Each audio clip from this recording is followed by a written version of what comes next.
അപ്പോൾ ഇന്ന് നമ്മൾ ഒരു ചെറിയൊരു മോട്ടിവേഷൻ വീഡിയോ, അതായത് മോട്ടിവേഷൻ ആണോ എനിക്കറിയാം കേട്ടോ, കാരണം ഞാൻ എൻ്റെ മൈൻഡിൽ ഇങ്ങനെ തോന്നിയൊരു കാര്യം പറയാമെന്ന് കരുതി. എന്താണെന്ന് വെച്ചാൽ നമ്മൾ പലരും, ഞാനടക്കമുള്ള ആളുകൾ, ഈ ഒരു പ്രായത്തിൻ്റെ പ്രശ്നമാവാമെന്ന് എനിക്ക് തോന്നുന്നുണ്ട്.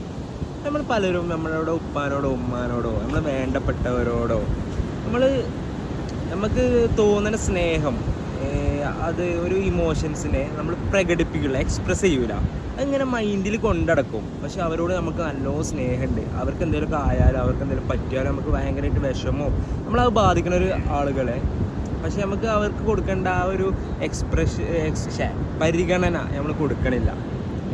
നമ്മളിങ്ങനെ കൊണ്ടടക്കും സ്നേഹം. പക്ഷേ അതൊരു ടൈം ആകുമ്പോൾ, അതായത് നമ്മൾ ആ വേണ്ടപ്പെട്ട ആളുകൾ നമ്മളോട് വിട്ടു പോകുമ്പോൾ, മൺമറഞ്ഞു പോകുമ്പോൾ, മരണപ്പെട്ടു പോകുമ്പോൾ, അപ്പോൾ നമുക്ക് ഉണ്ടാവുന്ന ഒരു റിഗ്രഷൻ ഉണ്ട്.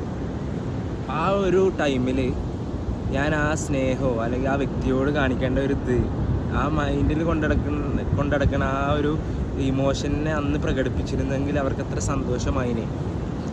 അല്ലെങ്കിൽ അങ്ങനത്തെ ഒരു റിഗ്രഷൻ വരാണ്ട് കുറച്ച് കഴിഞ്ഞാൽ. അപ്പോൾ എനിക്ക് ഇത്ര ഉള്ളു പറയാനുള്ളത്, നമുക്ക് എന്തെങ്കിലുമൊക്കെ ഇപ്പാനോടോ ഉമ്മാനോടോ എന്തെങ്കിലുമൊക്കെ പറയണമെന്നുണ്ടെങ്കിൽ കെട്ടിപ്പിടിക്കുക, ഒരു ഉമ്മ കൊടുക്കുക, അതൊക്കെ നമുക്ക് ആഗ്രഹങ്ങളുണ്ടാവും. പക്ഷെ നമ്മളെ ഈഗോ അല്ലെങ്കിൽ അത് നമ്മളെ സമ്മതിക്കണില്ല. അങ്ങനെ എന്തെങ്കിലുമൊക്കെ ഉണ്ടെങ്കിൽ നമ്മൾ അങ്ങനെ തോന്നുമ്പോൾ തന്നെ അത് എക്സ്പ്രസ് ചെയ്യുക, പ്രകടിപ്പിക്കുക. അത് പിന്നത്തെ ഒരു ടൈമിലേക്ക് മാറ്റി വെക്കാതിരിക്കുക. ചിലപ്പോൾ അത് റിഗ്രഷനിലേക്ക് പോകും.